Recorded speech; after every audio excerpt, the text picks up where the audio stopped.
They said she was worth a horse. That is how the night began, or how I remember it, when the wind turns cold and the kettle quiets on the stove. I was riding in for salt and nails, winter pressing early on the mesa, sky the color of iron. The town, red hollow, leaned into the wind like a tired man. Doors moaned. A dog lifted its head and laid it down again. I had no business staying long. Men like me learn to keep their boots moving before old ghosts catch up. I heard them before I saw them. Laughter with the edge left on. Spit hitting the dirt. The sound of a bridle tossed careless. Then the words floated out through the slit of the livery doors, easy as poison. Trade square, one mare for the girl. I thought I misheard. Folks say wicked things when whiskey sits heavy, but a man's ear knows when the truth walks in, even if it is dressed like a joke. I pulled up at the livery, my gelding blowing frost. Inside, lantern light dragged long shadows across rough beams. A bay mare, ribs faint under winter hair, flicked her ear. Beside her stood a girl, no older than the spring grass, 19 if I had to call it, and 3 men, with the kind of faces the wind once loved but whiskey had turned mean. One was thick through the belly, the sort who breathes like he's always tired of it. Another wore his grin like a cut that had never healed. The third, Mima Clyde Marin, had family in these parts, in the kind of confidence that grows when a town looks away. The girl looked at me, not at my gun, not at the floor, but at me. It was a steady look, quiet, like a deer ready to die, but still hoping the bullet might forget its work. Her dress was simple. Dust rode up the hem. Her wrist carried that thin, pale look of someone who has learned to stay small. I do not remember if anyone said my name. I do not remember if I set a hand on my hat brim or cleared my throat or tried to be brave. Or I remember only the air between us and a thought that rose like a coyote over a ridge. There are places in this world where the law runs thin, and you must decide what to be when it does. "This is none of your concern, Thorne," Clyde said. His voice held that neighborly tone men use when they are about to do the wrong thing and wish you would bless it. I looked at the mare. Good hips, a scar on the near shoulder, the kind of animal you can rely on when the river runs high. The trade was no joke, they meant it. "Price is rotten," I said, quiet, more to myself than to them. I did not mean the coin of it. I meant the kind you pay with your life. They laughed like my words were a card that did not beat theirs. The girl did not laugh. Her breath made a white string in the cold. And then she spoke, barely a thread of sound. "He will kill me," she said, eyes steady on mine, as if she could pour her fear into me and be free of it. That was all. No tears, no reaching. Just the plain truth set on the table between us like a chipped cup. I should have walked. God knows I have walked from other things. But there are nights when a man cannot pretend he did not hear. There are faces that climb into your saddle and ride home with you, whether you invite them or not. I let my breath out slow, set my palm gentle on the mare's neck, and felt her skin jump under winter hair. Somewhere outside, a bell clanged once and settled. "What's your name?" I asked her. "Iris," she said. She almost smiled at the sound of it, as if saying it out loud proved she still existed. "Iris," I repeated, to carry some of the weight of it for her. Clyde shifted. "Enough of this. Trade's done." "No," I said. That was all, but the word felt like pulling a nail with my teeth. I did not draw my gun. Well, I did not have to. Something in me had already been drawn. Years ago when fire took my wife and boy and left the house, standing like a burnt prayer. People think grief is a shadow that follows you. They don't know it learns to walk ahead, clears rooms, makes choices. That night, grief stepped up, and the men saw it and took a half step back without thinking. "You want a mare?" I said to Clyde. "You go to a proper sale. You want to move a girl? You walk into the sheriff's office and say so in open daylight and use her name with respect. Or you let her walk where she pleases and live to be proud of it." "Proud," he said, and spat a word that does not need repeating. The moment stretched thin, wind scouring at the cracks of the livery. I did a foolish thing, but sometimes a foolish thing is the straight road. I wrapped the mare's lead around a ring, gave her shoulder a pat, then stepped sideways, so I stood between Iris and the men. My hands were empty. I could feel every heartbeat I had left. Clyde watched me as a rattler watches a boot. Then he laughed in that broken way again. "Take her," he said finally. "She eats as much as a horse anyway." The other men laughed on cue. They could afford the joke. It cost them nothing. Iris did not move. You would think a bird cut free would fly, but freedom has a weight when you have been built to carry chains. I held out my hand, not to touch her, but to show I would not. "You can walk out," I said. "You can choose another direction, or you can come with me. My place is quiet. I got land enough to put a fence between you and the past for a while." For a breath, I thought she would shake her head. Then she stepped, one, then another, as if learning her legs anew. We crossed the threshold together. The wind pinched our cheeks, and the night opened like a stairwell down into quiet. No one followed. Men like that seldom do when shame has been named plain. We did not talk as we walked to my gelding. I put her on the saddle and led him by the reins, boots whispering in the frost. Behind us, the livery door thumped shut.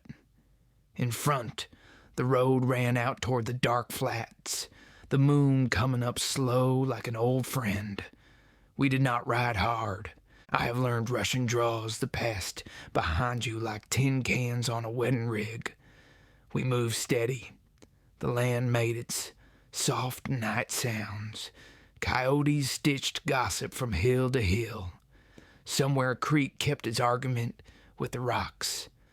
Iris held the saddle horn like a prayer. I kept to the side, the reins a modest line between us that said what words could not. "You are safe, but you are not taken." My place sits 6 miles out, where cottonwoods lean over a low stream and the pasture runs like a thought you can finally hold. The house is plain, 2 rooms and a loft I never use now, the barn better than it needs to be. A man can pour his love into wood after loss steals everything else. I set Iris by the porch, lit the lantern, and opened the door. The room took the light like it had been waiting. Table, stove, the chair with the coat thrown over it, the shelf with a chipped cup and a Bible I look at more than I read. She paused at the threshold. I remembered how fire can be a friend or an enemy depending on who is holding the match. I went to the stove, stirred the coals, fed them small, and let the warmth rise slow, careful as a promise. "You can have the little room," I said, nodding toward the back. "Lock is inside. I don't cross a shut door." She looked at me then, really looked, the way folks do when they are choosing whether to believe.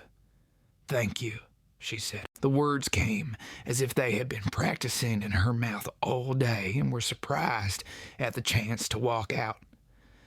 I set a blanket on the bed in that room, left a basin and a towel, then stepped back. When she shut the door, the latch clicked. It was a clean sound, like a truth finally said. I stood in the hallway, listening to the new quiet. The past shifted its weight on the floorboards of my chest. Somewhere beyond the cottonwoods, the night carried on, the same as it had for 1,000 years, indifferent and kind. I brewed coffee I did not need and sat at the table. My hands remembered the shape of a child's head, my boy, hair fine as corn silk, heat like a small sun. Memory is a good horse and a dangerous one. I let it graze only a minute, then I stood, banked the stove, and laid my bedroll near the kitchen door. Iris slept behind a latch she could trust. The house breathed.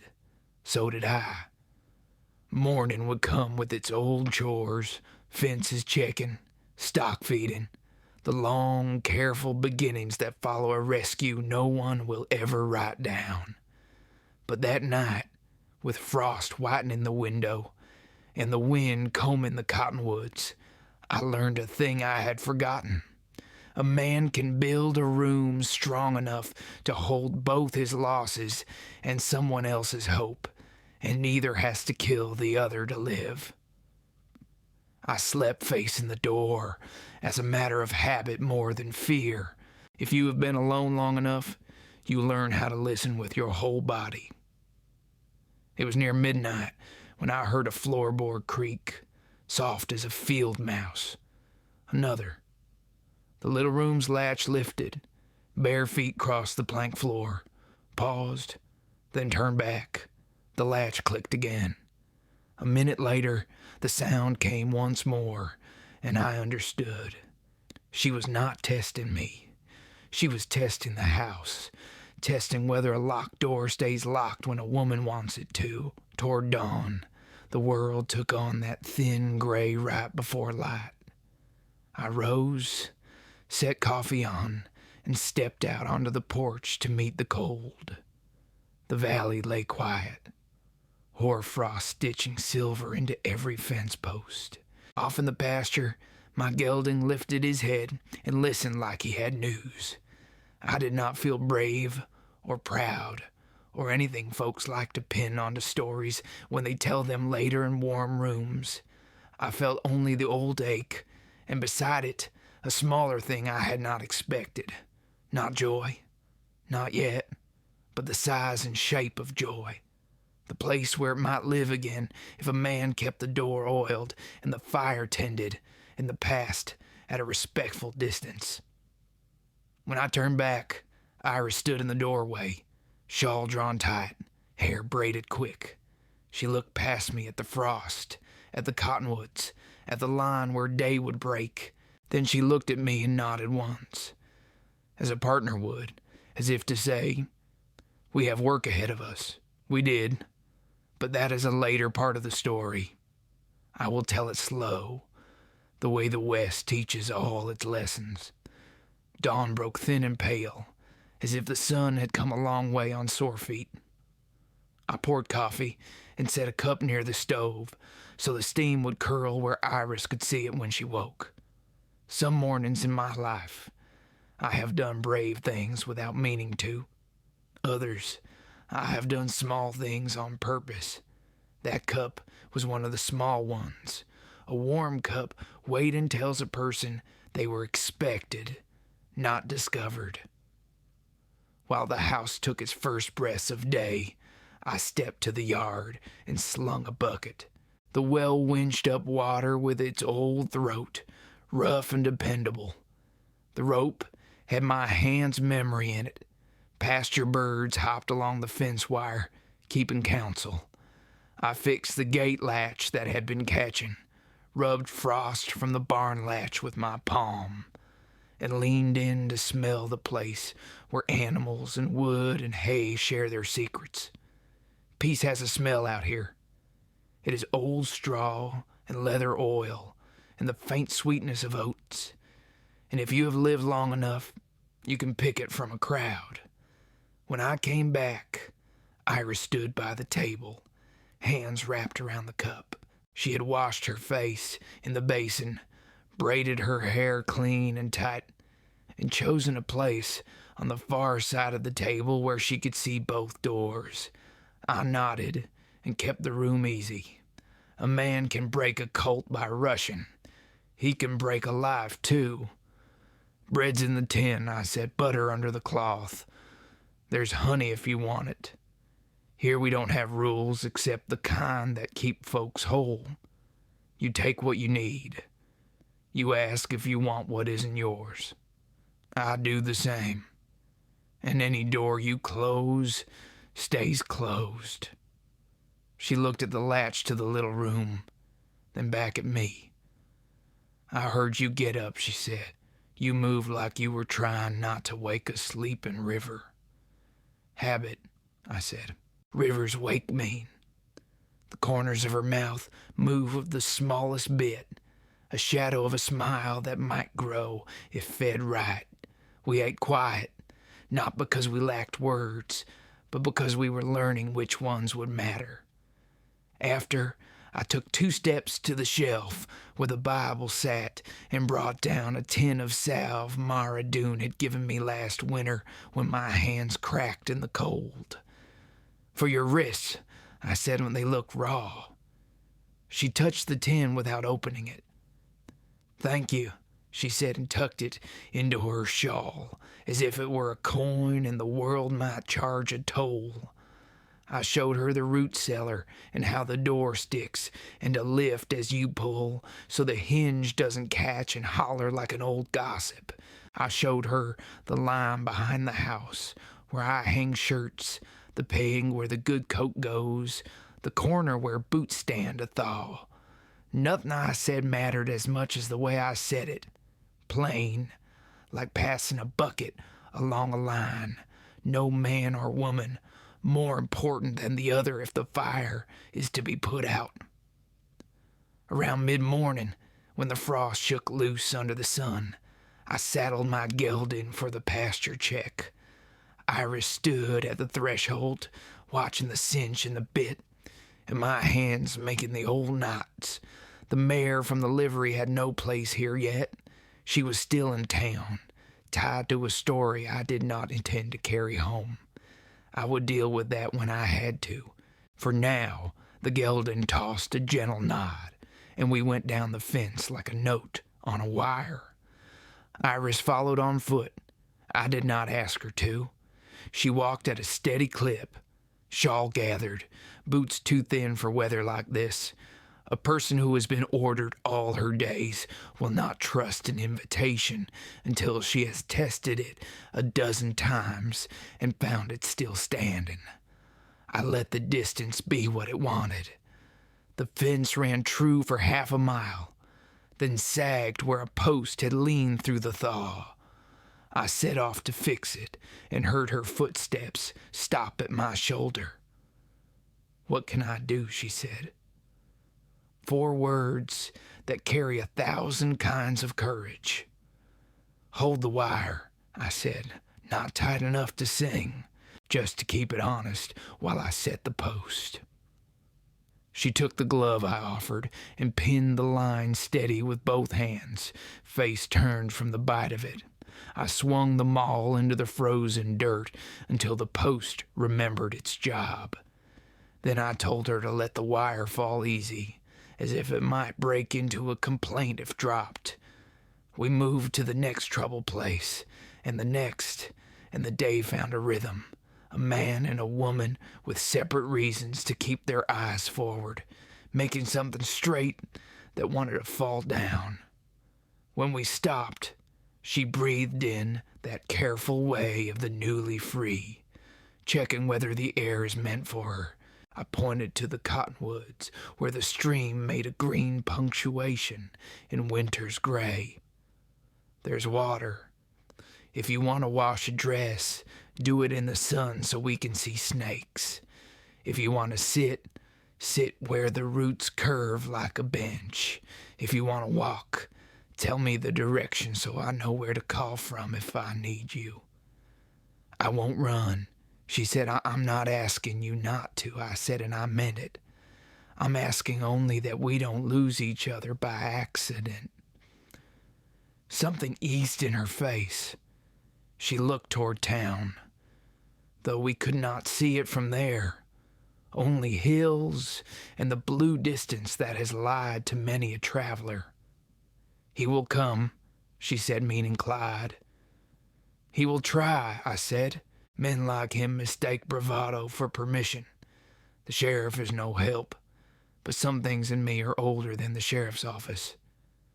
I did not add what else I knew, that a house can be defended if the people inside it agree on what they're defending.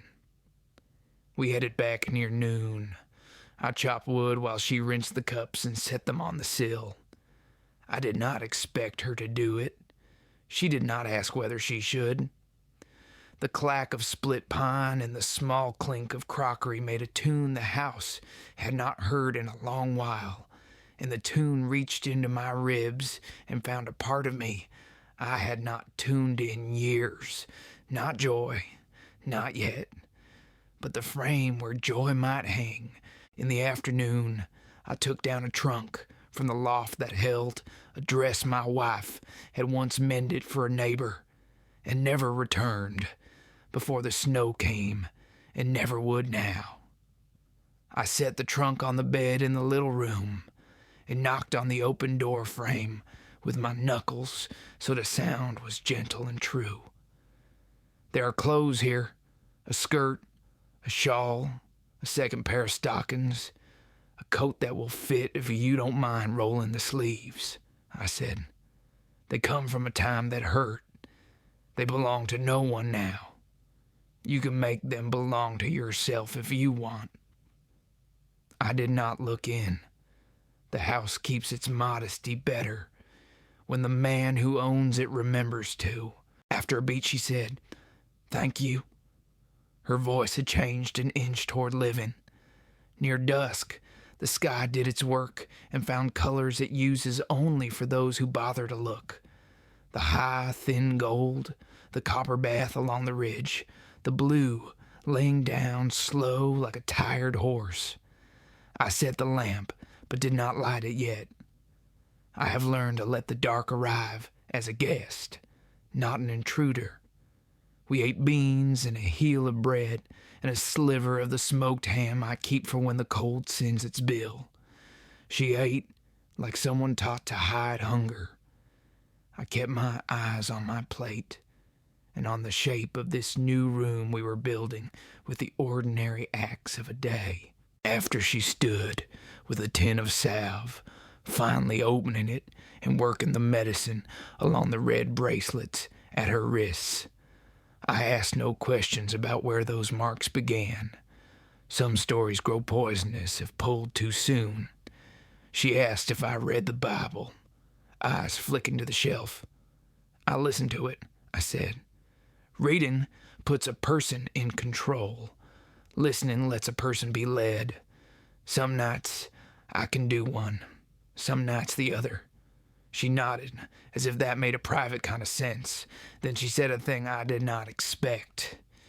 "If I keep my room door closed," she asked, "would you teach me to tend horses?" "A little. I can learn. I learn fast." "I figure you've been learning fast all your life," I said. "We start with how to stand, then how to breathe, then how to speak to a creature that understands both those things before it understands any word." Her chin lifted the smallest degree, like a sapling learning there is such a thing as sun. We cleans a few dishes. We stacked wood by the stove in 2 piles. Mine, ordered. Hers, small but determined. Then she did a thing that told me more than a long conversation could have. She took 1 stick from my pile and 1 from hers and made a third between them, not quite perfect, then nodded once, almost to herself. Some people never say we. They make it anyway, with their hands, night cinched down. Coyotes tuned their voices. The temperature dropped, that quick degree the body recognizes before the thermometer does. I lit the lamp low and set it where its glow arranged the room into mercy. At the doorway of her room, Iris turned back. "If he comes," she said, "I don't want to be the reason you get hurt." "If he comes," I said, "I'll be the reason he thinks twice before he tries again." I could hear the hardness in my own voice, iron laid along the edge of a prayer.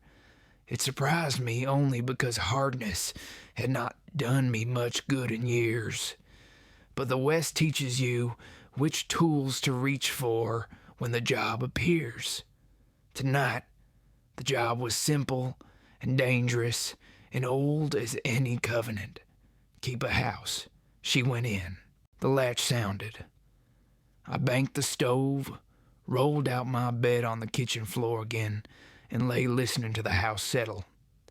The wind pressed its palm against the north wall and then withdrew, polite for once.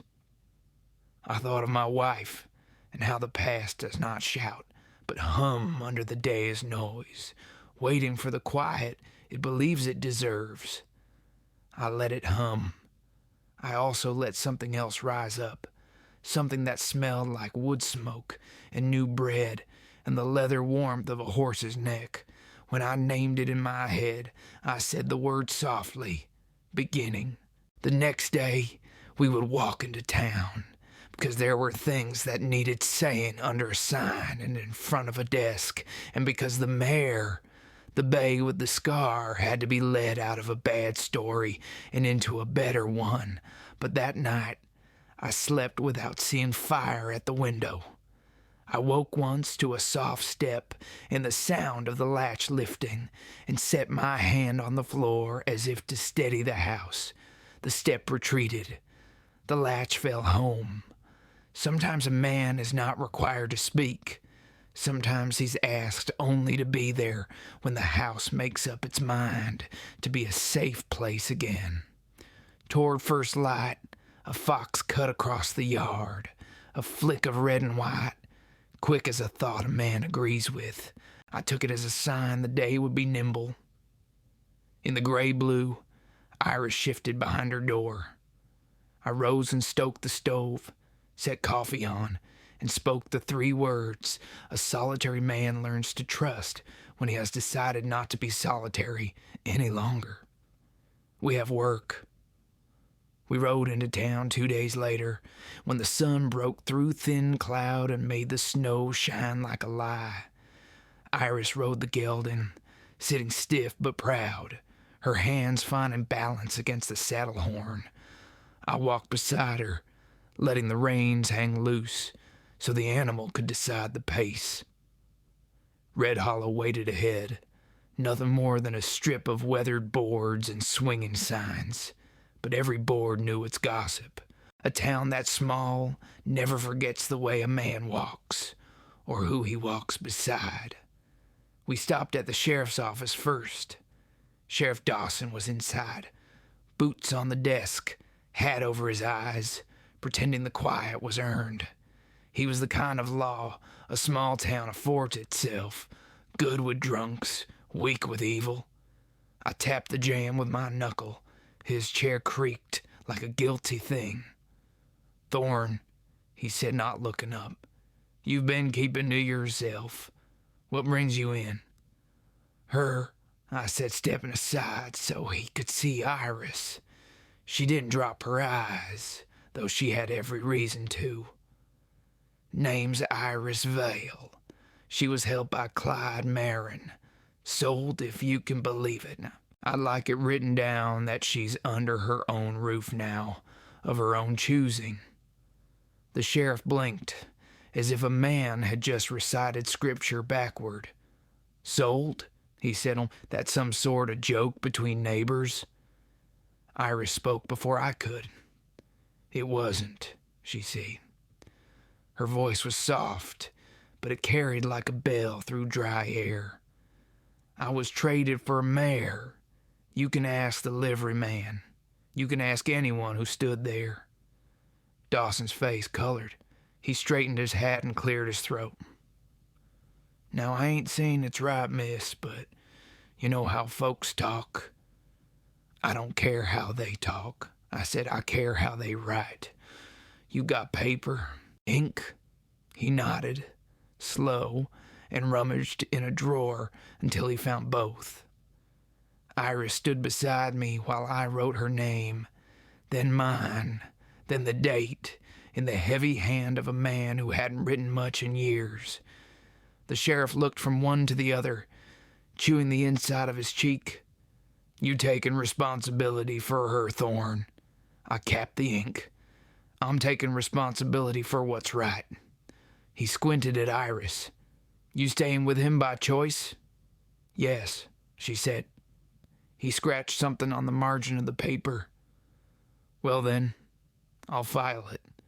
Don't make it my problem if Marin comes hollering. He's got friends with money. I got friends with reason, I said, and folded the paper once, twice, until it fitted in my pocket. We left the office to the sound of the sheriff's chair settling back into its laziness. Outside, the street was half mud, half frost. The blacksmith hammered steady, a heartbeat that belonged to the town more than the church bell ever would. Iris stood by the gelding and looked toward the mercantile. Could we buy cloth? She asked. Something not from before.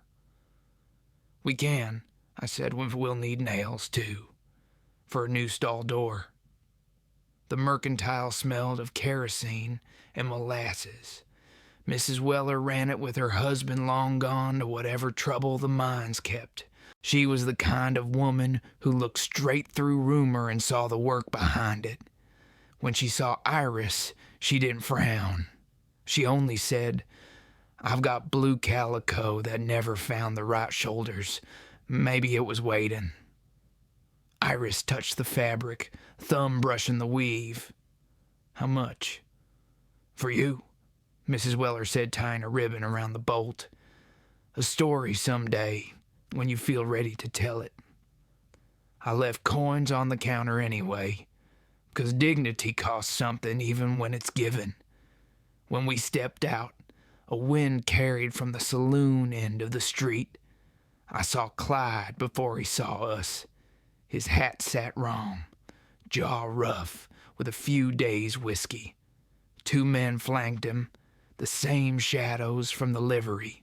The laughter that followed him was the kind that burns cold. Well, I'll be him, Clyde said, spreading his arms. The stray and the preacher both come to town. Morning, I said. I kept my hands easy, palms where everyone could see them. Violence travels fastest when it thinks it's welcome. He looked at Iris. You forgetting where you came from, girl? Thought we had an arrangement. You had a sickness, I said, and I think the cure's standing right in front of you. Walk away, Clyde. He laughed, the sound sharp enough to chip stone. Walk away? She's mine. Paid fair, horse and saddle. She's no man's property, I said. The street hushed itself. Doors shifted an inch open. The blacksmith's hammer stopped midair. Clyde spat in the dirt. You think she'll stay with you out of gratitude? Wait till she finds the ghost in your house, Thorne. We all heard about that fire. Maybe you're collecting lost souls to make up the difference. The words hit clean. There's no armor against truth, even when it's twisted. I felt the old heat in my chest, the one that lives between grief and rage. But Iris stepped forward before I could. You won't talk about them, she said. Not your kind of talk. Not ever again. Clyde stared at her, then at me. The corner of his mouth trembled, then twisted into a sneer. You watch yourself, girl. You think this town will side with you? You're a story they'll forget by spring. He turned, whistled to his men, and walked off into the saloon's dark mouth. I let out a breath I hadn't meant to hold. The crowd scattered back into itself. Iris stood very still, the calico pressed against her chest. "You did fine," I said. She looked up at me, the fear not gone, but quieter now. "He'll come," she said again. "I know," I said, "but now he'll come in daylight. That matters." We rode out slow, the wind behind us, and the town shrinking like a lie that finally knew it had been caught. Back home, the light stretched long across the valley. I set the paper from the sheriff under the clock, where the sun could read it. Iris cut cloth at the table, humming low, the way women hum when they start believing the room belongs to them. I fed the horses, fixed the latch, and thought how a man can lose everything and still have something left to build from if he's willing to get splinters in his hands again. That night, we sat quiet by the stove. She worked the needle through blue cloth, and I mended a saddle strap. Between the sounds of thread pulling and leather creaking, the silence filled like water in a well. Slow, deep, not empty at all. After a while, she said, "Do you ever stop seeing it? The fire?" "No," I said, "but it stops trying to be the only thing I see." She nodded, eyes on the needle. "I keep hearing the rope." "It'll fade," I said, "or you'll build something louder." She looked up then, straight into me, and for the first time, I saw a spark that wasn't just survival. Maybe belief, maybe defiance. They looked the same at first. The wind outside changed its mind and came from the east, rattling the window once before moving on. I set another log on the fire and watched it catch. The sound was soft, like a word we'd both been afraid to use. Home. Winter came early that year, the kind that makes the air taste like iron and wood smoke. The stream froze in a hush, and the cottonwoods stood stripped bare, like men too proud to admit their cold. We worked by rhythm. Chop, carry, mend, breathe. A house learns its heartbeat from those who keep it alive. By then Iris had found her place in each sound the day offered. The rattle of plates, the low murmur to the horses, the steady thump of her boots against the porch when she brought in wood. It all fitted, like rain finding its own rut in the dirt. One morning, I woke before dawn. The stove had died down to embers, and the cold had crept over the floorboards. I pulled on my coat, set kindling, and waited for the first lick of flame to remember me.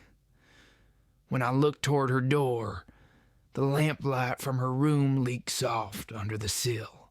I almost knocked to ask if she was all right, to say something kind, but I didn't. Some fears heal only in silence. When daylight settled, she came out, cheeks pink from the chill, hair loose down her back. In her hands was a small book bound in worn brown leather. "It was in the trunk," she said. "Did it belong to her?" I nodded. "Sarah's. She used it for names she liked and verses she thought were gentle enough for a child." She opened it carefully, running a finger along the ink. "They're written soft," she said, like she meant the page to rest. "She did everything that way," I said. "Never tore what she could mend." I thought that might end the talk, but she kept turning pages until she found one left blank. "Maybe I'll write here," she said, "just a line or two, so her book keeps living." "That'd be good," I said, though the sound of it in my throat came out more like a prayer than permission. Days passed without much drama, and that's how I like them. We patched a leak in the barn roof, broke ice for the horses to drink, took turns reading from Sarah's book, her words, and now a few of Iris's own. The nights grew longer, but they were not empty. I'd find myself listening to the rhythm of Iris breathing behind her door. Steady, certain, the way a man listens to rain after a drought. Then one evening, the quiet turned strange. The gelding snorted in the yard, stamping like something out there didn't sit right. I took the lantern and stepped onto the porch. The wind carried a scent of smoke that wasn't ours. Far off, a smear of red danced low against the dark barn fire, maybe 2 miles toward the ridge. I felt the old twitch in my chest, the one that remembers loss before reason does. "Stay inside," I told her, but she was already at the door, shawl clutched around her shoulders. "Someone's barn?" she asked. "Maybe," I said. "Maybe a warning." She looked past me into the dark. "Clyde." It wasn't a question, and I didn't pretend not to know. By the time I saddled the gelding, the wind had turned hard and dry. The smell of burning spread thick. I carried the rifle, but not for shooting first. A man only needs to carry what he's willing to live with afterward. I rode fast, snow breaking under hoof like brittle glass. When I reached the ridge, I saw it wasn't a barn. It was the shed near the old Miller place, long empty. Flames clawed through the roof, lighting the hill in a trembling orange. A figure on horseback watched from the next rise, still as a fence post. Even from that distance, I knew the tilt of that hat. "Clyde!" I shouted across the wind. He didn't answer, just turned his horse slow, so the firelight rolled over him, and tipped his hat as if to a neighbor passing on a Sunday road. Then he rode off into the black. I could have chased him. Part of me wanted to, but there are fights meant for daylight and witnesses. This wasn't one. I watched until the fire burned itself, tired, then turned home. When I got back, Iris was standing on the porch, lantern high, fear and fury wrestling behind her eyes. "Was it him?" she asked. "Yes." "Did you?" "No," I said. "Oh, not yet." She looked past me, toward the dark he disappeared into. "He won't stop." "I know," I said, "but we won't run either." That night, she didn't close her door. She left it open a hand's width, enough for the light of the stove to spill across the hallway. I lay awake, counting the beats between wind gusts, between the crack of wood settling in the fire. Somewhere near dawn, I must have slept, because I dreamed of the fire that took Sarah and Eli, but this time the flame wasn't red. It was white, quiet, almost kind. When I woke, the house smelled of coffee and courage. Iris was at the stove, sleeves rolled, stirring the pot like she'd always belonged there. "We'll need to rebuild that shed before winter breaks its back," she said. "You think it's worth rebuilding?" She looked at me then, straight as sunrise. "Everything is, if it's still standing." After breakfast, we rode to the burned ground. The shed was nothing but ribs and ash. Iris knelt, picked through the soot until she found a small hinge, blackened but whole. She wiped it clean on her skirt and handed it to me. "Keep it," she said, "proof that not everything bends to fire." We rode home slow. The world was still wide and cold, but it didn't feel empty anymore. That night, as the wind pressed against the walls, I found myself talking out loud to Sarah for the first time in years. I told her the shed was gone, but the horses were fine, that there was a young woman in the house who knew how to stand in a storm without bowing. I said I hoped she'd understand what that meant. If she answered, it was in the sound of the stove breathing, the boards creaking gentle under new weight. Some men rebuild because they must. Others rebuild because something inside them starts to thaw and can't stand still. I didn't know which kind I was yet, but I knew the house was warmer. And for the first time since the fire that took my old life, I didn't dread the sound of the wind outside. It didn't sound like loss anymore. It sounded like warning turned into promise. The thaw came slow, dragging its heels across the valley. By late February, the snow had retreated into the shadows, and the ground began to smell like earth again, wet, honest, forgiven. The fence posts leaned the way old men do, and the horses rolled in the mud like children shaking off manners. Life, even after ruin, insists on continuing. We rebuilt the shed one board at a time. Iris held the plank steady while I hammered, her breath showing in short clouds. When the hammer slipped once and bit my thumb, she laughed, quick, startled, then covered her mouth as if laughter was something forbidden. But it was the best sound the place had heard in years. "You can laugh," I told her. "World doesn't mind it." "I forgot how," she said, still smiling. "It comes back crooked." "Most good things do." The new shed rose cleaner than the old one. I stained the wood darker, and Iris carved a small mark in the beam above the door, a wildflower, simple but sure. She said it would remind her that something delicate can still live where there's work and ash. I didn't argue. We fell into a rhythm. Mornings were for chores, afternoons for mending. Sometimes, if the day stretched kindly, she'd sit on the porch with Sarah's book, writing small thoughts in the margins. I never asked what she wrote. A man doesn't own another person's silence.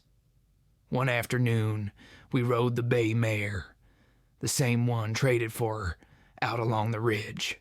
The mare had healed from a small cut on her leg, and Iris handled the reins like they were something holy. "She's not scared," Iris said. "She just waits until she understands. She's got that in common with her rider." She smiled, but didn't look away from the horizon. The sky had that faint haze that comes before spring storms, soft and endless. Below us, the valley lay open, stitched with the thread of the creek. For a while, we didn't talk. The sound of hooves and wind did the speaking. Then she said, "You don't talk about them much. Your wife, your boy." I took a long breath. "Not because I forget," I said, "because I remember too well." "What were their names?" "Sarah and Eli." I hadn't said them aloud in a year. The words came out slow, like stones turned over in the hand. She nodded, waiting. "The fire started in the barn," I said. "I was in the field, cutting hay before the storm. Lightning hit the roof. Dry summer, fast burn. By the time I got back, the air was thick. Sarah must have gone in for the boy. She'd do that. Always believed she could hold off anything with her bare hands." I stopped there. The rest didn't need telling. She reached over and touched my sleeve, not to comfort, just to say she was still listening. That meant more. When we rode back, the air carried the smell of rain. A storm was coming, the kind that reminded the land who owned it. We tied the horses and got the tools in. By nightfall, thunder rolled low like a warning. I sat by the window, watching the lightning stutter over the fields. Iris stood beside me, the lamplight brushing her face gold. "Storms used to scare me," she said. "They still scare me," I said, "but I've learned to wait 'em out instead of run." Lightning flashed, and for an instant, the world outside was white as bone. Then darkness folded over us again. She took a step closer. "I don't want to be afraid anymore," she said. "You're not," I said. "You're just remembering what it costs." The thunder cracked close enough to shake dust from the rafters. She flinched, then steadied herself. "If he comes again," she said, "I'll stand beside you." I turned toward her. "You don't owe me that." She shook her head. "I owe it to myself." The storm stayed all night. Rain slapped the windows. Wind moaned through the chimney, but inside the house, the fire held steady. I sat awake long after she'd gone to her room, the sound of her breathing blending with the rhythm of the rain. There's a peace that comes from knowing someone else is under your roof, alive and dreaming. By dawn, the storm had passed. The air smelled washed, like something forgiven. I stepped outside, boots sinking in the soft mud. The fence still stood. The shed, too. A few shingles gone from the roof, nothing more. Iris came out after me, hair unbraided, eyes bright with the kind of tired that doesn't hurt. "It held," she said. "It did." She smiled, and I saw what she meant. Not the roof, not the shed, the house itself, and the two of us inside it. In town, word would travel that the Thorn place had taken a woman in, that maybe she wasn't what she seemed, that maybe I'd lost my mind. But gossip is wind. It only ruins what's hollow. The house had bones again, and bones don't care for whispers. A week later, we took the wagon to Myra Dunes, midwife, healer, truth-teller.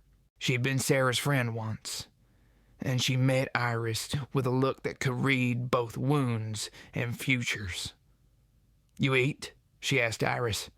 "I do," Iris said. "You sleep?" "Most nights." "Then you'll live," Myra said, simple as that. "But you'll need to make it official, Ian. Sheriff's paper's one thing. The Lord's is another. Folks around here see a woman under a man's roof.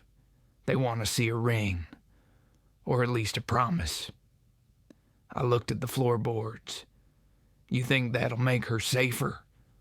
Myra's eyes softened. "No, but it'll make her belong, and sometimes that's the same thing." On the ride back, neither of us spoke. The trail wound through cottonwoods and silence thick enough to think in. Finally, Iris said, "Would you do it? Marry again?" "I thought I buried that part myself," I said. "Maybe it was just waiting," she said, and her voice wasn't shy. It was honest. I looked at her then, really looked. The girl from the livery was gone. In her place stood a woman who had faced her ghosts and decided they'd seen enough of her back. When we reached the house, the sun was low, the sky a blend of gold and rust. She carried the fabric Mrs. Weller had given her, now sewn into a dress the color of twilight. I held the reins and the question that had followed us home. "I won't promise what I can't keep," I said. "Then promise only what's true." I thought about it while the evening turned to smoke and stars. "All right," I said. "Tomorrow we ride to town. We'll do it proper." She nodded once, calm, no surprise in her eyes. "Then tonight," she said, "we pray the wind stays quiet." We did. And for the first time in years, the wind listened. Morning came soft and gold, the kind of light that forgives everything it touches. The hills wore mist like memory, and even the old cottonwoods stood a little taller. I shaved, for the first time in months, using the cracked mirror by the kitchen window. Iris sat at the table, sewing a ribbon onto her dress, fingers steady, expression quiet. We didn't speak much. Words felt too small for what the day was about to hold. I saddled the gelding and hitched the wagon. The wood creaked in complaint, but it held, same as we had. When she stepped out, the blue calico dress fit her like it had been waiting for this morning. She tied her hair back with a strip of the same cloth, No lace, no jewelry, just a woman who'd survived and chosen not to hide that fact. You ready? I asked. She looked at the horizon where the light caught the frost and made it burn. I've been ready for a long time, she said. The ride to town took longer than usual, though I never slowed the horses. Every turn in the road seemed to hold a memory, some sweet, most bitter. By the time the first buildings of Red Hollow came into view, my palms were damp on the reins. I hadn't thought about marrying again since Sarah's grave cooled, and now the thought wasn't something I could plan my way through. It felt like standing in front of weather you can't predict, only meet. We stopped in front of Mara Dune's place first. She was already waiting, hands on her apron, smile faint but knowing. "No, you two come on in," she said. "Paperwork's at the church, but I reckon vows don't wait on ink." Inside, the air smelled of sage and bread. She had cleared the table, leaving only a single candle and a small cross nailed crooked to the wall. "You'll want to sign after," she said. "Right now, you just need to say what you mean." Iris stood across from me, eyes steady. She didn't look like someone asking for permission. She looked like someone claiming what was hers. Mara began soft. "Do you, Ian Thorne, take this woman under your roof and beside your heart?" I looked at Iris. "I do," I said, and the words came out low, like something unearthed but still alive. "Do you, Iris Vale, take this man, knowing where he's been and what he carries?" "I do," she said. That was all. 2 sentences, plain as fence posts. Mara smiled and closed her Bible. "Then that's that," she said. "World's full of fools pretending love needs witnesses. Truth is, all it needs is 2 people willing to stay when the work begins." We left with a paper signed by the sheriff later that afternoon. No bells, no crowd, just a few curious eyes peering from shop doors. Clyde wasn't among them, though I could feel his shadow somewhere near. On the way home, Iris sat close enough that our shoulders touched when the wagon jolted. She wasn't shy about it. She just let it be, as if warmth were a natural thing between us. "You regret it yet?" she asked after a while. "Not a bit." "You sure?" "Regret's heavy," I said. "I've carried enough of that I gestured at the road, the horses, her hand resting on her lap. "This feels lighter." When we reached the house, the wind picked up, chasing small clouds of dust across the yard. I helped her down, and she turned to look at the place. The shed rebuilt, the barn doors new, the porch swept clean. "It looks different," she said. "It is," I said. "It's yours now, too." She nodded, eyes shining but dry. "Then I'll keep it that way." That night, we sat by the fire, closer than before, but still with the kind of space that lets a person breathe. She mended a shirt, humming under her breath, a tune I didn't recognize. I listened to the crackle of the fire and the hum of that song, thinking how strange it was to feel peace in a place where once there'd only been ghosts. After a time, she said, "Do you ever think the dead forgive us?" "I hope so," I said, "but I think forgiveness is just what they leave behind, so we can forgive ourselves." She considered that, eyes on the fire. "Then maybe they're closer than we think." When she rose to bank the coals, her hand brushed mine. It wasn't an accident, but it wasn't bold either, just a touch to say, "I'm here. We both are." That night, I lay awake listening to the house breathe. The wind outside was restless, whispering through the grass, tugging at the eaves. I knew Clyde wouldn't leave things alone.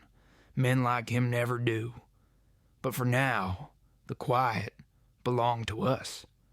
At dawn, the world turned gold again. The frost broke underfoot like glass. Iris stood on the porch, shawl drawn around her shoulders, watching the sky. When she saw me step out, she smiled, a small, sure smile that said she decided something. I want to learn to shoot, she said. I studied her a moment. You want to kill a man? I want to never need one to protect me, she said. I nodded. All right. We'll start with the 22, easier on the wrist. That morning, the first shot cracked across the valley, sharp and clean. She missed by a yard, then by a half. Then she clipped the edge of the tin I'd set on the fence post. When she finally hit dead center, she lowered the gun and laughed, surprised at her own sound. Feels strange, she said, like holding lightning. It's not lightning, I said, it's choice. That's the difference between power and ruin. She nodded, thoughtful, and handed the gun back. Still, she said, lightning feels right. We practiced until noon, then walked to the creek to wash the smell of powder off our hands. She watched the water, sunlight dancing on it like a promise. You ever think about leaving here? She asked.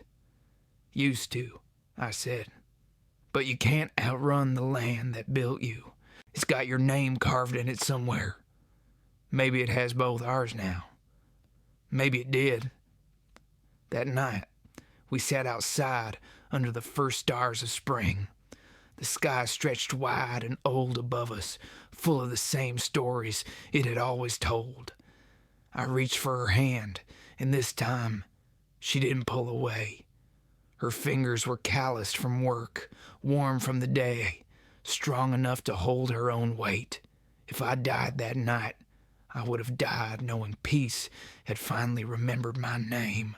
But the West doesn't let peace linger long.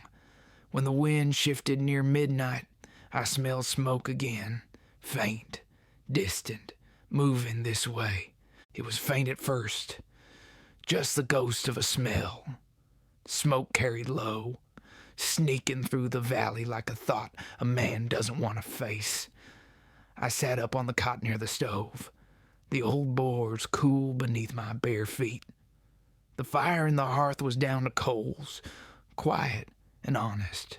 This new smell was wrong, greasy, mean.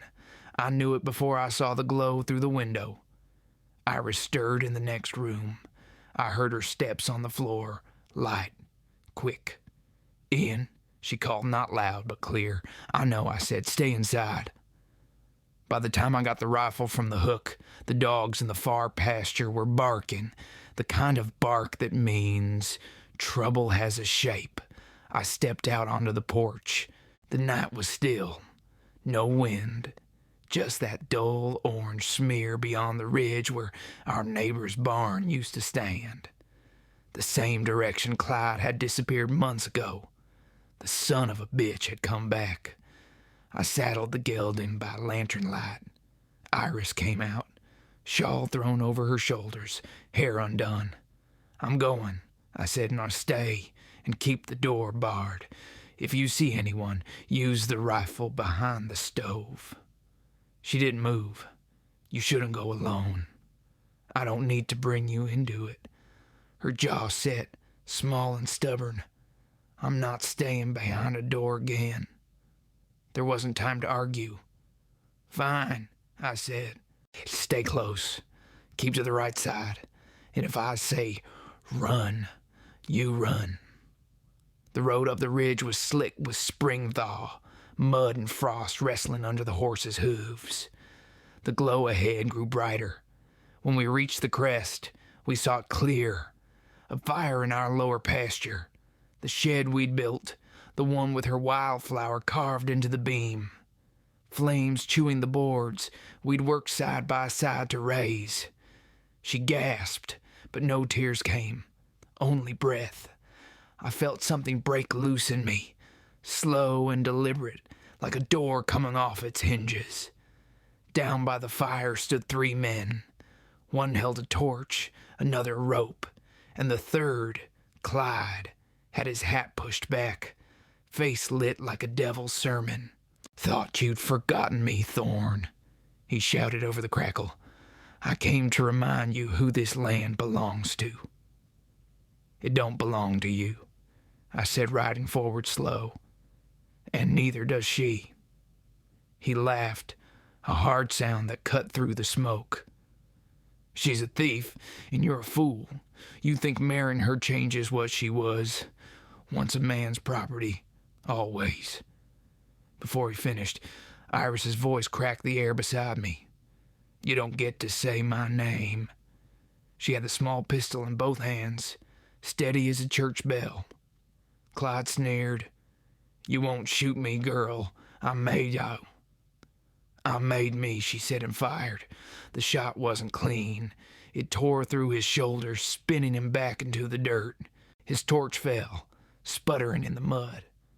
The other 2 froze, halfway between courage and fear.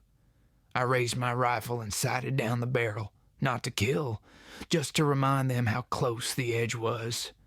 "Drop it," I said. They did. I dismounted and walked to Clyde.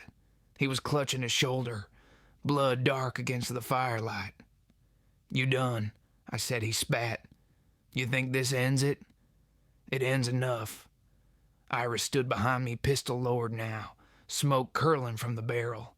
Her face was pale, eyes clear. "He won't stop," she whispered. "He will," I said, "because we're going to make sure he can't." I tied his good hand with his own belt, dragged him to the wagon, and loaded him like a sack of grain. His men backed away slow, no fight left in them.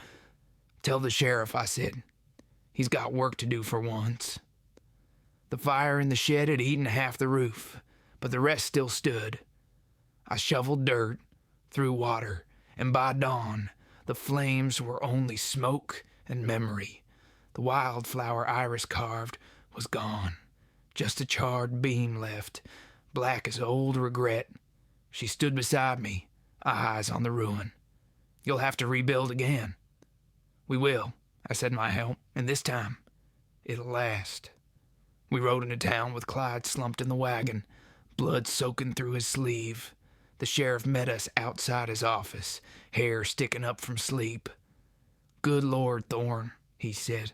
"What happened?" "Justice took the long road," I said. "My butt had found its way." He took Clyde inside, muttering about doctors and trials. I didn't care much what became of him after that. The West has its own kind of balance. Slow, rough, but true. By the time we got home, the sun was high, and the air smelled of wet ash and thawed soil. Iris went straight to the stream and washed her hands until the water ran clear again. I joined her, standing knee-deep in the cold current. She looked at me over her shoulder. "Do you think it's over?" "It's never over," I said, "but it's quiet for now." That night, she sat by the window, hair loose, eyes far away. I could see the tremble in her hands, not fear, just the body remembering what it had survived. I poured 2 cups of whiskey, set one beside her. She took it, sipped slow. "I didn't mean to kill him," she said. "You didn't," I said. "You stopped him." She nodded, eyes on the horizon beyond the glass. It felt like the first time I ever chose something and didn't have to ask. "That's what freedom feels like," I said. "Heavy at first, then light." We sat there a long while, watching the stars crawl out one by one. The wind had turned soft again, brushing the ashes into the grass like forgiveness. I reached over and set my hand over hers. She didn't pull away this time. In the weeks that followed, the land began to green. The horses grazed near the rebuilt fence. the air filled with the hum of things growing back. One morning, Iris came to me, holding a small seed in her palm. "It's from the wildflower that burned," she said. "The roots lived." "Then we'll plant it again," I said.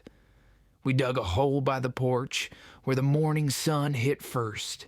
She set the seed in, covered it gentle with dirt, and patted it flat. "There," she said, "oh my, now it's home too." I looked at her, at the house behind us, at the valley stretching wide and gold. For the first time in years, I felt the quiet settle inside me, not as a burden, but as rest. That night, as we lay listening to the horses in the pasture and the slow whistle of the wind through the eaves, I realized something simple and final. The fire that once took everything from me had brought her to my door. And somehow, in the long arithmetic of the West, that was the kind of grace a man doesn't question. Spring settled in slow, carrying the scent of wet sage and new grass. The valley softened, the creek widened, and the wind lost its teeth. Days lengthened like a mercy, and nights stopped biting so hard. I found myself sleeping deeper than I had in years, the kind of sleep that doesn't end in firelight or screaming. We rebuilt the shed together again. Same boards, but stronger hands. She painted the beam with a wildflower this time instead of carving it. Said scars shouldn't always be cut into things. Sometimes it's enough to paint over 'em and let the color hold. I let her have her way. I learned that her way usually led someplace truer than mine. Every evening after supper, we'd sit on the porch. The horizon turned to gold, then copper, then the quiet blue that belongs to no hour but dusk. She'd lean against the post, legs tucked under her, watching the horses drift through the pasture. I'd whittle or mend tack small things that kept my hands honest. Words came easy in that hour. Small, steady, harmless. She told me about her mother, how she loved the sound of river water and taught her that clean doesn't mean empty. I told her about Sarah's laugh, how she used to hum when she was nervous. The more we talked, the less the ghosts interrupted. Then one evening, as the first fireflies showed, Iris laid her hand over mine and said, "I'm late." I didn't speak at first. The word carried too much. Late. It could mean fear or miracle, depending on the mouth that said it.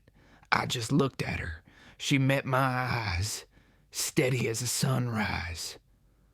"I'm not scared," she said. "And then neither am I said. She smiled, and the porch light caught the faint curve of it.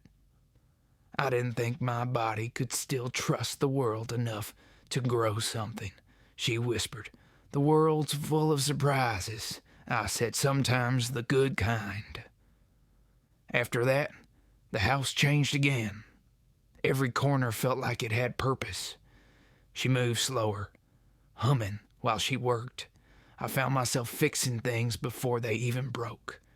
The roof, the hinges, the cradle I pulled down from the loft, the same one Sarah once made for Eli.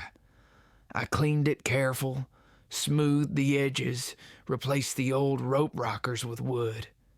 When I brought it inside, Iris stopped what she was doing and ran her fingers over the grain. "It's beautiful," she said. "It survived more than most," I said. As spring leaned into summer, the land fattened. The creek ran fast, and the evenings turned warm enough that we could leave the door open. Sometimes in the small hours, I'd wake to hear Iris whisper into her belly, soft, secret words I wasn't meant to know. I never asked. Some prayers don't need witnesses. One morning, Myra Doone came riding up with a basket of herbs and that knowing smile she always carried. "I hear the wind's bringing new life to this house," she said. Iris laughed, shy but proud. We think so. Myra nodded.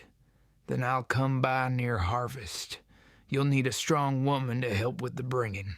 And you, she turned to me, you'll need to remember what it means to be gentle when there's pain in the room.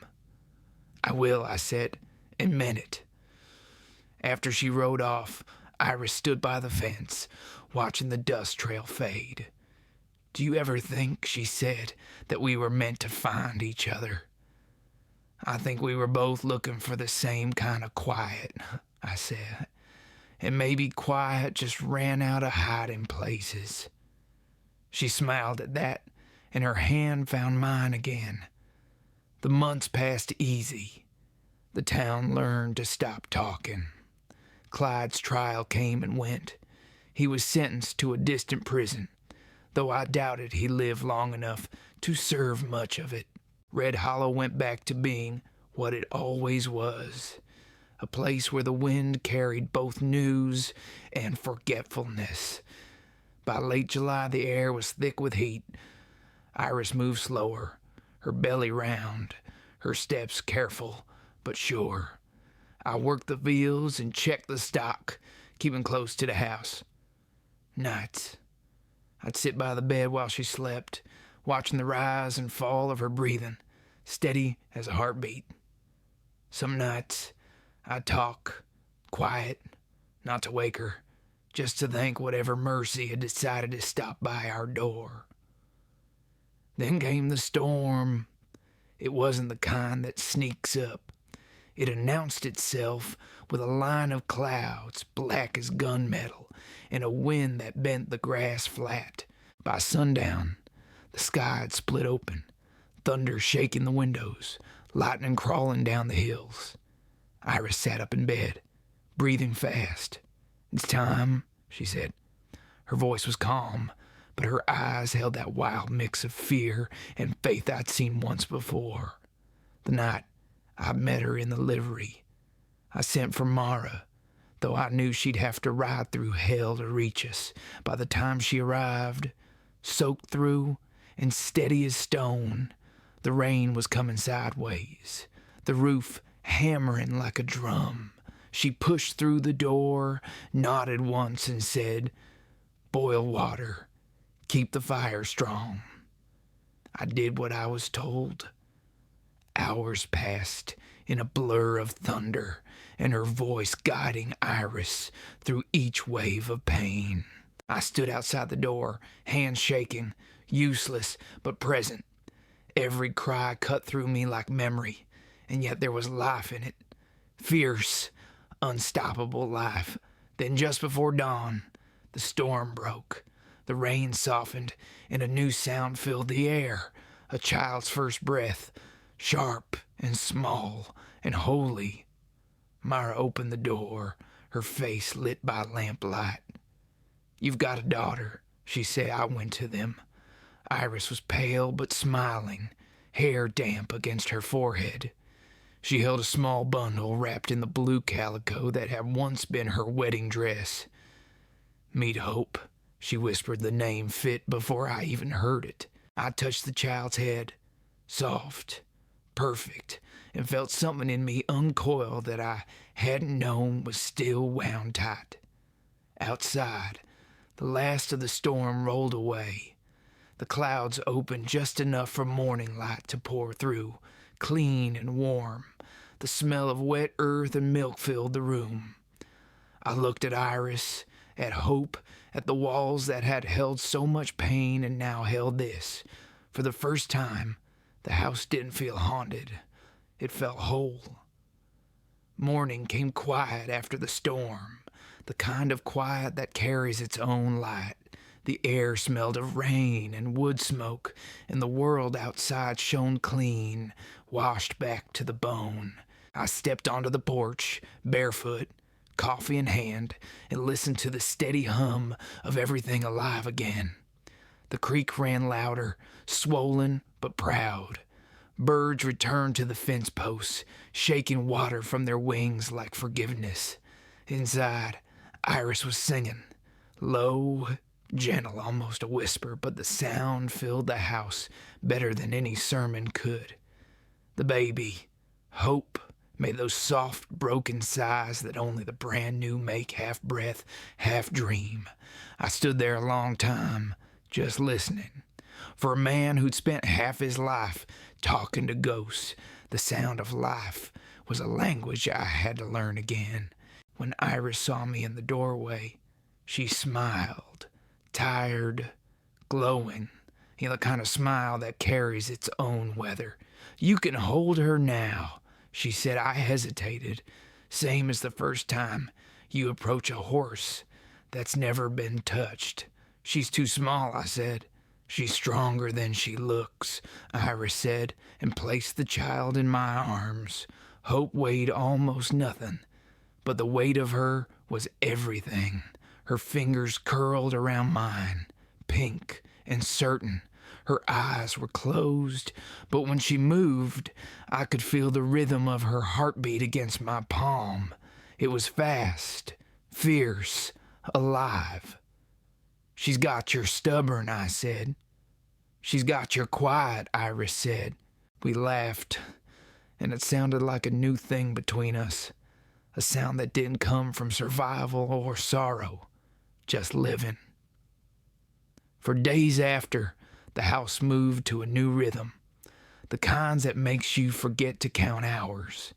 I mended fences and fetched water. Iris slept when she could and sang when she couldn't. Sometimes I'd find her sitting by the window, Hope asleep on her chest, the light painting them both in gold.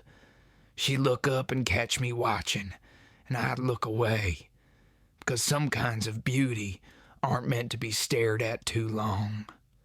The townsfolk started coming by, one or two at a time. Mrs. Weller brought bread, Mara came with herbs, and even Sheriff Dawson dropped off a tin of coffee, muttering something about new beginnings, as if he'd invented the phrase himself. The talk in town had softened. Folks like to forgive the past. Once they see a baby in the mix, it's easier that way. But Iris didn't seem to need their approval. She just lived, simple and steady, like someone who decided that peace didn't need an audience. One evening, near harvest, we took Hope outside. The air was warm, the sky wide with fading light. I carried her while Iris spread a blanket under the cottonwoods. The baby stared at the shifting leaves above, her eyes following the dance of shadow and light. "She's looking at forever," Iris said. "That's what babies see," I said. "The rest of us spend our lives trying to remember it." We sat there until the stars began to show. The first one caught in the branches, bright and still. Iris leaned her head against my shoulder. "Do you ever think about what comes next?" she asked. "I think about tomorrow," I said. "That's enough." But later, when the fire was low and the baby asleep, I went outside alone.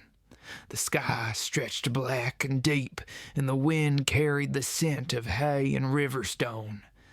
I thought about Sarah and Eli, how I'd spent years holding on to their absence, afraid to let it fade because it felt like losing them twice. But standing there, I realized something I hadn't before. I hadn't let them go. I just made room for more love to live beside them. Grief doesn't leave, not really. It just learns to walk quieter. I turned and looked at the house, the lamplight in the window, Iris's shadow rocking Hope in her arms. That was my life now.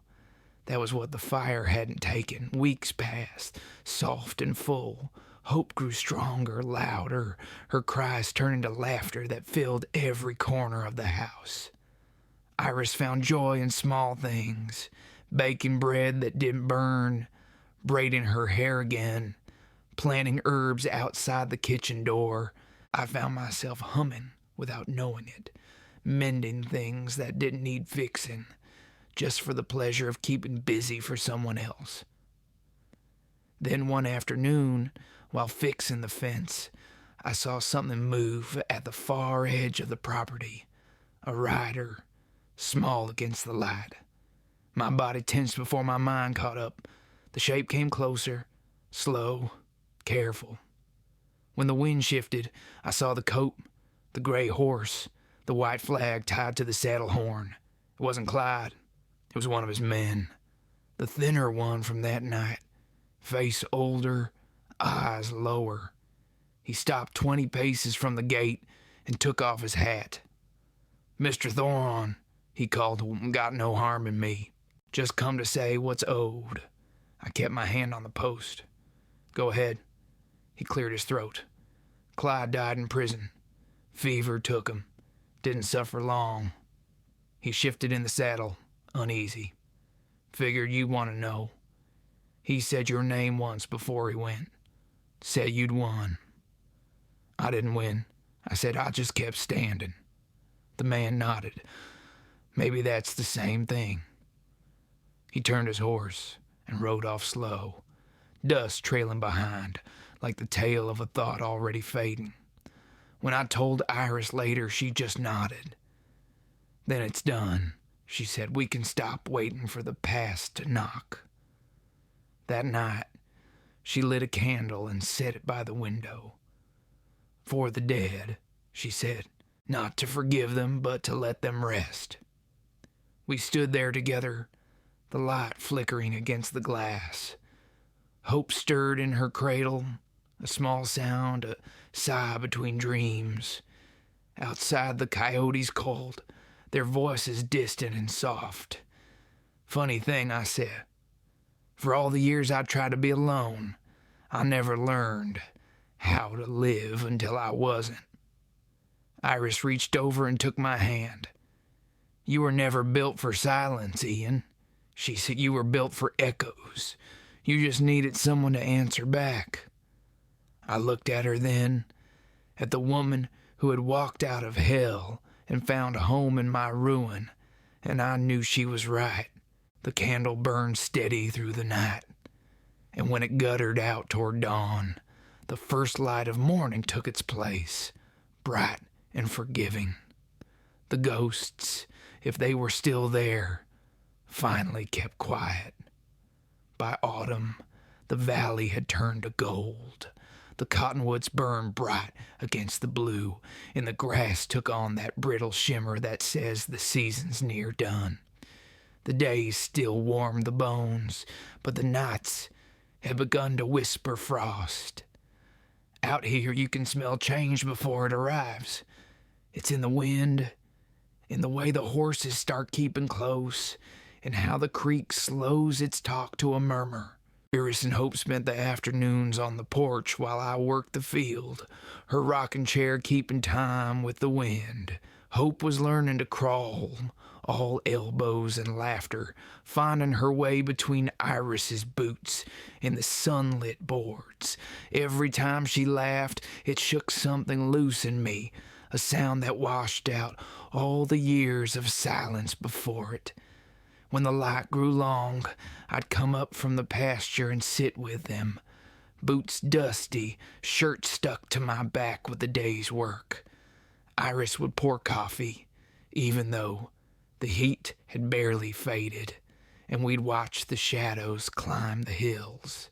It was a simple life, but there's a kind of holiness in that simplicity.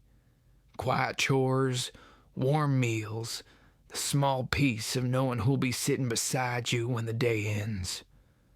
One evening, I took Hope in my arms and walked her down to the creek. The water was shallow, silver with dusk.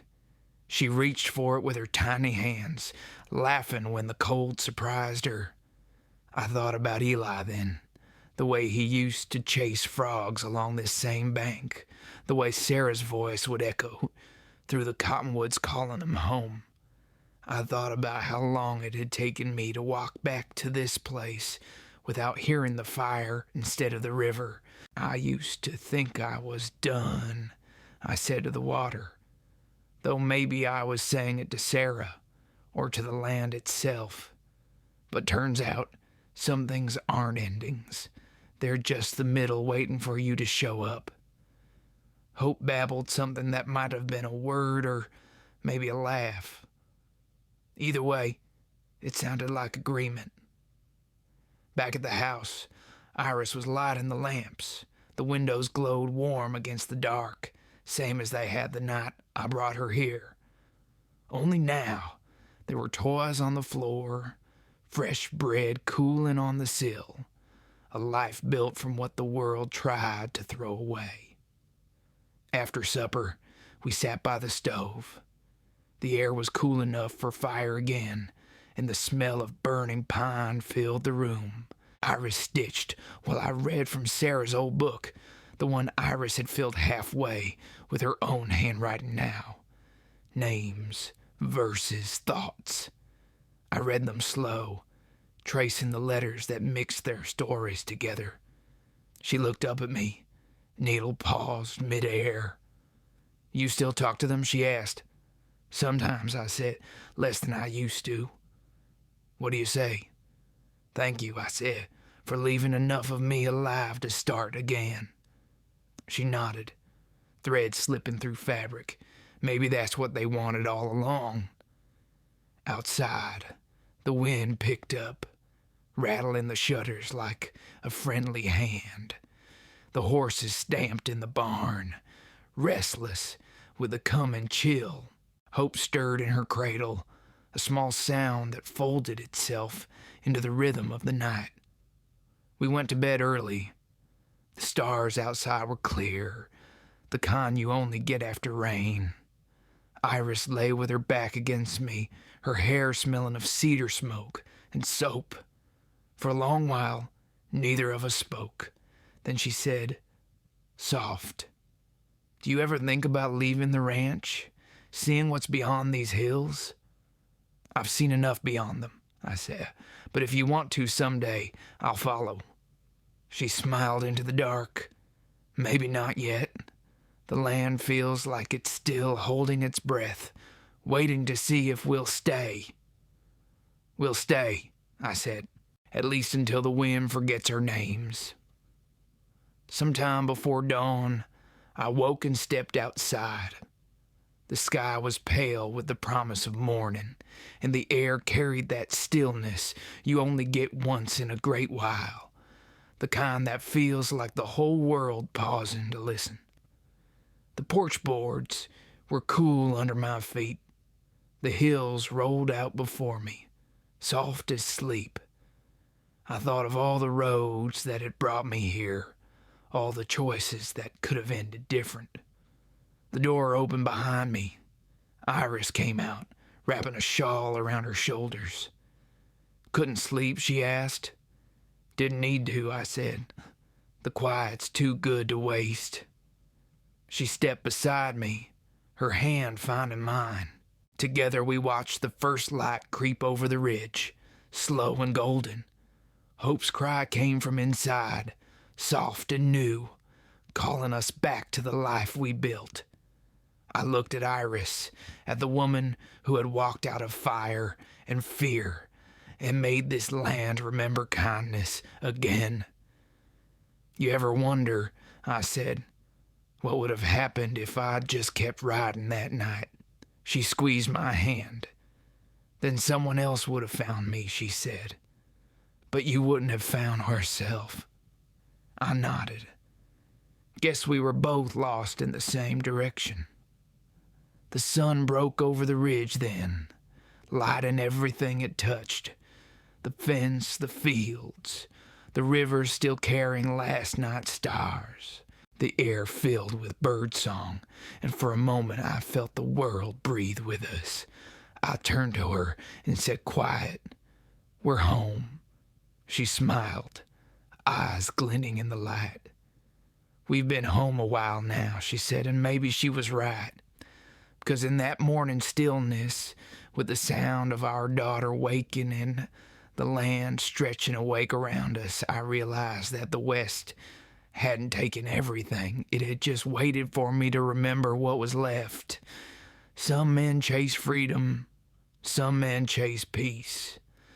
I reckon I just found both right here in the place where the wind finally stopped calling me away.